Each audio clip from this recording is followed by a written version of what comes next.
Mantan Menteri Perdagangan Thomas Trikasih Lembong atau Tom Lembong divonis 4 tahun dan 6 bulan penjara dalam kasus dugaan korupsi impor gula. Vonis tersebut lebih ringan dari tuntutan jaksa yang menuntut Tom Lembong 7 tahun penjara. Selain vonis 4 tahun 6 bulan penjara, Tom Lembong juga dijatuhi pidana denda Rp750 juta subsidiar 6 bulan penjara. Dalam vonisnya, Ketua Majelis Hakim yakini mantan tim ses Anies Baswedan dalam Pilpres 2024 ini terbukti bersalah telah melakukan tindak pidana korupsi terkait impor gula. Sebelumnya, jaksa penuntut umum menuntut Tom Lembong 7 tahun penjara dalam kasus dugaan korupsi impor gula. Dalam kasus ini, Tom Lembong diduga merugikan keuangan negara hingga Rp578 miliar. Pasal 3 Peraturan Menteri Perdagangan nomor 1 menyatakan terdakwa Thomas Trikasih Lembong telah terbukti secara sah dan meyakinkan bersalah melakukan tindak pidana korupsi secara bersama-sama sebagaimana dalam dakwaan primer. 2. Menjatuhkan pidana kepada terdakwa Thomas Trikasih Lembong oleh karena itu dengan pidana penjara selama 4 tahun dan 6 bulan. Dan pidana denda sejumlah Rp750 juta dengan ketentuan apabila denda tersebut tidak dibayar, maka diganti dengan pidana kurungan selama 6 bulan. 3. Menetapkan masa penangkapan dan penahanan yang telah dijalani oleh terdakwa dikurangkan seluruhnya dari pidana yang dijatuhkan tersebut. 4. Menetapkan terdakwa tetap dalam tahanan. 5. Menetapkan barang bukti. Terhadap barang bukti dokumen yang diberi tanda A1 berupa 1 bundel fotokopi Surat Direktur Jenderal Industri Agro Kementerian Perindustrian perihal rekomendasi IP Raw Sugar atas nama PT Sugar Labinta, sampai dengan barang bukti QQQ1 berupa 1 lembar fotokopi Surat Nota Dinas nomor 24 Daglu, dan barang bukti elektronik yang diberi tanda A1 sampai dengan barang bukti elektronik W2. Seluruhnya barang bukti dikembalikan kepada penuntut umum untuk dipergunakan dalam perkara atas nama terdakwa Tony Wijaya Eng. Usai menjalani sidang vonis, Tom Lembong menyatakan bahwa terdapat kejanggalan dari vonis hakim yang dinilai mengesampingkan tugasnya sebagai Menteri Perdagangan yang dilindungi oleh undang-undang. Sementara itu di kesempatan yang sama, sahabat Tom Lembong yakni Anies Baswedan menyatakan kecewa berat terhadap putusan hakim kepada Tom Lembong yang dinilai sebagai bentuk kriminalisasi. Pertama yang paling penting adalah Majelis Hukum tidak menyatakan adanya niat jahat dari saya. Tidak ada yang namanya mens rea. Itu saya kira paling penting. Dan dari awal, bahkan dari saat dakwaan sampai tuntutan sampai putusan majelis, tidak pernah menyatakan ada niat jahat, tidak pernah ada mens rea. Ya. Yang mereka vonis adalah tuduhan bahwa saya melanggar aturan. Itu satu.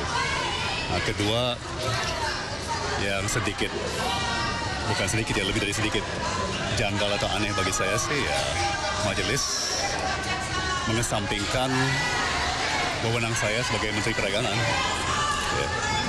Saya kira undang-undang, peraturan pemerintah, semua ketentuan yang terkait sangat jelas memberikan mandat kepada Menteri Perdagangan untuk mengatur tata kelola, termasuk perdagangan perniagaan bahan pokok yang penting.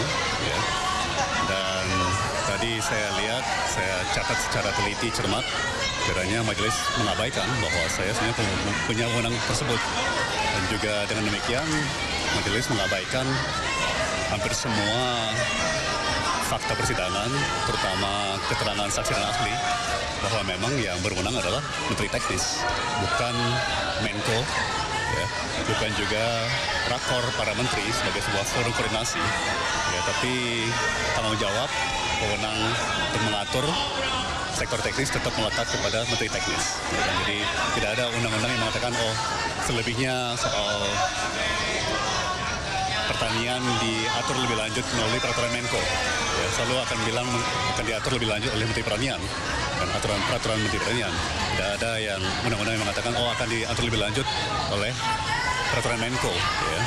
Selalu akan bilang akan diatur lebih lanjut oleh peraturan Menteri Perindustrian misalnya. Ya, jadi itu kejanggalan yang cukup besar bagi saya ya. Majelis mengabaikan mandat undang-undang wewenang yang melekat kepada Menteri Teknis, bukan kepada Forum Rakor, apalagi kepada Menko, Menteri Koordinator ya. Namanya aja Menteri Koordinator, ya bukan Menteri Perindustrian, Menteri Pertanian, Menteri Perdagangan dan lain-lain ya. Ya mungkin ketiga, saya menyesalkan bahwa kalau saya lihat vonisnya majelis itu kembali lagi seperti copy paste ya, copas dari tuntutan penuntut ya, sekali lagi boleh dibilang mengabaikan hampir semua fakta persidangan.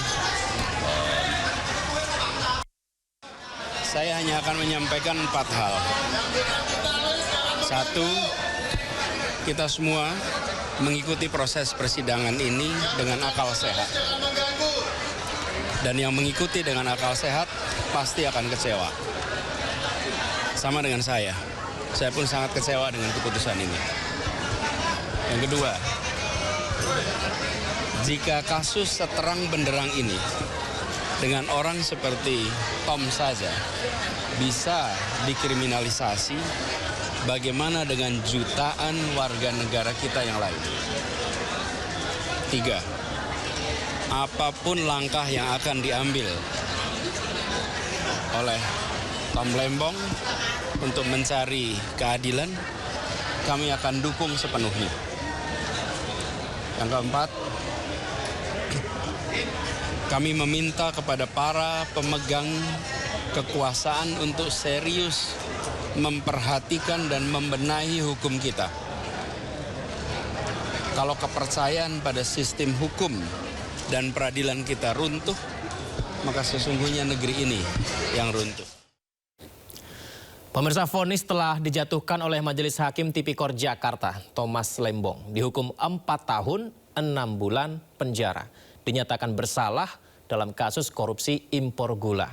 Tom pun menyebut hakim mengesampingkan wewenang dan tugasnya sebagai Menteri Perdagangan saat itu.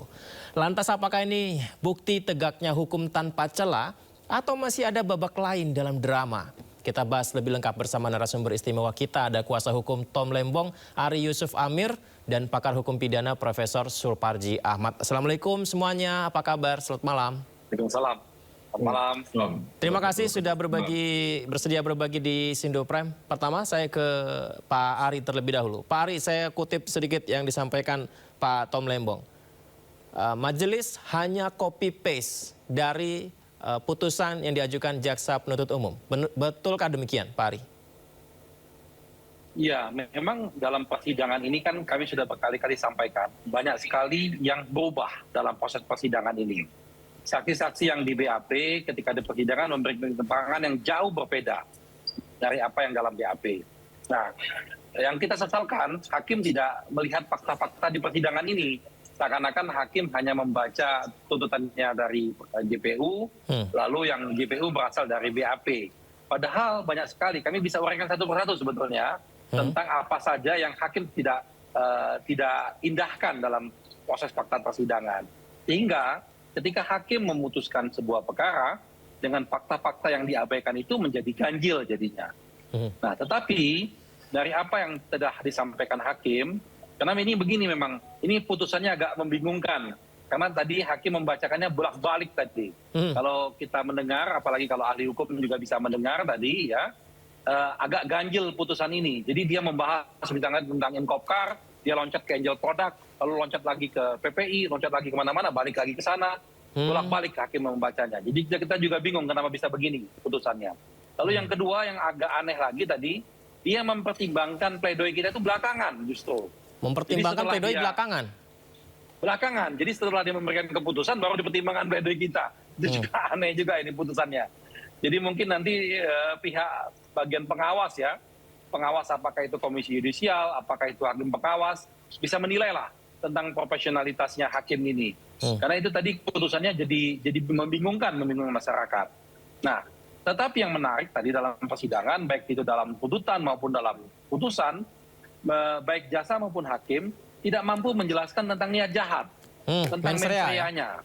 Ya, jadi Pak Tom ini tidak memiliki sama sekali niat jahat karena tidak menerima apapun, tidak ada kickback ke dia, tidak ada rencana-rencana jahatnya untuk menguntungkan siapapun, gitu kan, tidak ada. Tetapi Pak Tom ini dianggap melanggar beberapa peraturan menurut tadi majelis hakim. Tapi sayangnya majelis hakim tidak menjelaskan pasal apa yang dilanggar. Dia hanya menyebutkan misalnya tentang Perpres. Nah, dia tidak sebutkan pasal mana. Misalnya tadi dia bilang tidak melakukan rakor itu melanggar Perpres, dicontohkan. Kami sudah berulang kali memanggil ahli menjelaskan, dalam Perpres itu tidak ada tentang rakor sama sekali. Jadi Perpres yang pasal mana yang dilanggar ini misalnya. Lalu dia melanggar tentang katanya undang-undang Kementerian Perdagangan. Undang-undang yang mana? Pasalnya yang berapa? Hal yang apa? Gitu. Nah, kenapa ini penting? Karena ini adalah bisa menjadi presiden, bisa menjadi jurisprudensi bagi pejabat-pejabat lainnya. Putusan ini, kalau ini nanti menjadi inkrah, putusan ini akan jadi patokan bagi penegak hukum untuk menjerat siapa saja setelah dia menjabat 5 atau 10 tahun ke depan, baik itu menteri, dirjen, sekjen, ataupun siapapun pejabat itu, ketika pada waktu dia berhadapan dengan penguasa pada saat itu nantinya, dan penguasa tidak suka sama dia, maka dia bisa dipermasalahkan kebijakan-kebijakannya. Nah, ini bahaya sekali. Bayangkan seandainya kalau semua pejabat-pejabat kita nggak berani ngambil kebijakan, nggak berani ngambil keputusan. Jadi pemerintahan bisa nggak jalan itu. Itu bahaya sekali sebetulnya. Seperti itu. Kalau misalnya yang dituduhkan kepada Pak Tom Lembong adalah misalkan tentang impor gula tadi, padahal saat itu Indonesia dinyatakan surplus gula. Nah, itu bagaimana menjawabnya Pak Ari? Nah, itu sangat sederhana sekali. Nah, itu tadi kita sampaikan. Dia tidak menggunakan fakta persidangan. Jadi pemahamannya begini ya.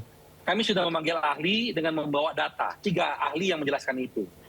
Bahwa kita ini tidak pernah surplus gula. Yang ada, kita memiliki stok. Ya, yang dimaksud dalam rakor di 12 Mei, pada waktu itu Pak Tom belum jadi menteri itu 12 Mei. Pak Tom itu baru jadi menteri Agustus. 12 Mei 2015 itu adalah masih surplus stoknya kita. Stok kita itu masih surplus pada saat itu. Itu yang dimaksudnya. Dan itu dipakai 3 bulan ke depan. Gitu. Nah, dipakai 3 bulan ke depan, istilahnya buffer stok itu, dipakai 3 bulan ke depan itu sudah terpakai. Ketika Pak Tom masuk itu sudah terpakai. Dan itu tidak ada lagi cadangannya lagi. Oh, impor gula itu dimaksudkan untuk cadangannya lagi setelah 3 bulan tersebut selesai stok betul. gulanya. Jadi pemahaman surplus yang dimaksud dengan rakor itu tadi itu hanya untuk 3 bulan ke depan. Itu cadangan stok, bukan surplus sebetulnya. Karena ahli-ahli kita, baik itu dari ahli pangan, ahli pertanian, mengatakan dari tahun 2000, bahkan sebelumnya kita tidak pernah surplus gula. Kita selalu kekurangan gula. Jadi itu tidak benar. Dan itu terungkap dalam persidangan, terungkap dalam fakta persidangan. Nah, ini yang sayangnya hakim tidak mempertimbangkan itu. Berarti